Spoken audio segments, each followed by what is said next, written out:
नमस्कार। वैशाली के प्रीति मामला अभी शांत भी नहीं हुआ था कि आज अहले सुबह खबर आती है आरा से, जहां सौरभ नाम के एक शिक्षक ने अपनी जीवन लीला समाप्त कर दी है। हालांकि उन्होंने अपने जीवन लीला समाप्ति के बाद जो माँ पिता के नाम जो संदेश छोड़ा है, उस संदेश से तो बहुत कुछ समझा नहीं जा सकता है, लेकिन कुछ न कुछ बातें ऐसी हैं जो शिक्षक समाज को असहज कर रहा है। प्रीति मामले में भले हस्बैंड को जेल भेज दिया गया माँ पिता के उसके बयान के आधार पर, लेकिन प्रीति मामले में भी बहुत सारी चीज़ें ऐसी हैं जिससे परिजन सिर्फ छुपाता हुआ नहीं दिखा। परिजन अपनी बेटी के उस कई दैनिकी जीवन में जो संघर्ष वो कर रही थी, जो संघर्ष कहीं न कहीं उसके इस दुनिया से छोड़ने की वजह बनी, उससे वो मुंह चुराते दिखे। और जब तक हमारा समाज इस तरीके की घटनाओं के पीछे के सच से मुंह चुराते रहेगा, कल प्रीति, आज सौरभ, कल दीपक, परसों संतोष, 5वें दिन शिखा, किसी दिन पूनम, किसी दिन सविता, किसी दिन कविता, नाम सुनते रहिए। इसी तरीके से नाम आपके जुबानों पर आते रहेगा। लगातार जब से नए शिक्षक की बहाली हुई है, देख लीजिए ना, 1-2 नहीं 70-80 शिक्षक शिक्षिकाओं का या तो फिर ठाई ठाई में गया या फिर इस तरीके से जीवन लीला अपना समाप्त कर लिया। इसलिए अब बात खुलकर होनी चाहिए। सौरभ का भी जाना स्वाभाविक नहीं है और ये सिर्फ सहज बात नहीं है। कुछ न कुछ बात है, कुछ न कुछ ऐसे रिश्ते को लेकर ये उस दौर में पहुंचा जहां इनके लिए दुनिया छोड़कर जाने के अलावा कोई विकल्प नहीं दिखा। देखिए, बार बार कहते हैं ना कि जो सच है वो सामने आना चाहिए। कोई प्रतिष्ठा नहीं है भाई। जब बाल बच्चा चला गया तो प्रतिष्ठा क्या है भाई। नीट मामले में भी यही हो रहा है कि उस सच को परिवार स्वीकार करने को तैयार नहीं है कि उसकी बेटी क्यों दुनिया छोड़कर चली गई। भले आज उस परिवार को एक समाज से जोड़कर लोग अलग रंग देने की कोशिश कर रहे हैं, वजह साफ है कि वो समाज खास करके महिलाओं और लड़कियों को लेकर एक अलग माइंडसेट में जीता है, एक अलग नजरिए से जीता है। और वो जो नजरिया है ना, वो एक्सपोज नहीं हो, इसके लिए किसी भी हद तक वो समाज जा सकता है। सड़क पर आज लोग उतरे हुए हैं, लेकिन कोई इस बात को लेकर मनन करने को तैयार नहीं है। या सब हर कोई जान रहा है कि मसला क्या है, लेकिन मोच का सवाल है। समाज के अंदर की जो हम कुंठा को जो बनाए रखने में जो एक बना आभा मंडल तैयार कर रखे हैं, उस पर चोट नहीं पहुंचना चाहिए, वो एक्सपोज नहीं होना चाहिए। और वो एक्सपोज नहीं हो, इसके लिए हमको जो इस हद तक जाना होगा हम जाएंगे। ये मानसिकता उस समाज का है।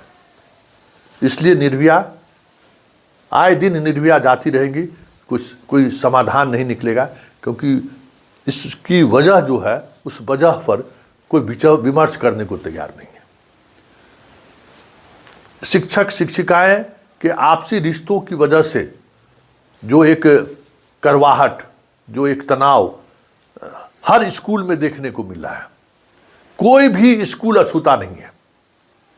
उम्र के सारे बंधन टूट चुके हैं, रिश्तों का, नातों का हर कुछ टूट चुका है।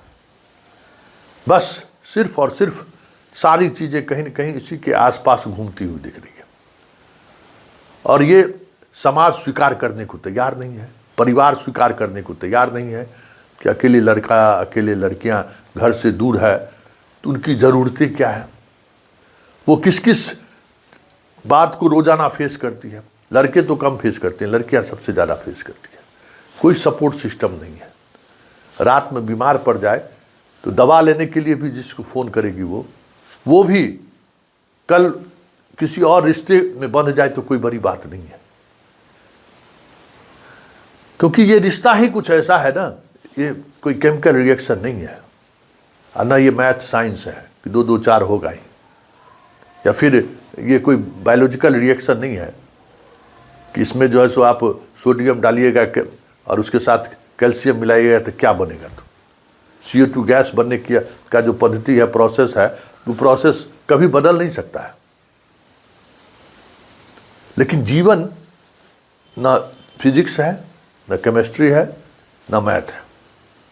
जीवन का एक अपना अलग साइंस है, और वो साइंस हर व्यक्ति पर अलग अलग लागू होता है, अलग अलग तरीके की प्रतिक्रियाएं होती है। और ये तभी चीज़ें संभल सकती हैं जब हम इसकी चर्चा करेंगे और इन चीज़ों को हम स्वीकार करेंगे कि हो क्या रहा है, समाज के अंदर क्या चल रहा है, आज इसके दौर में युवा और युवती क्या फेस कर रहे हैं।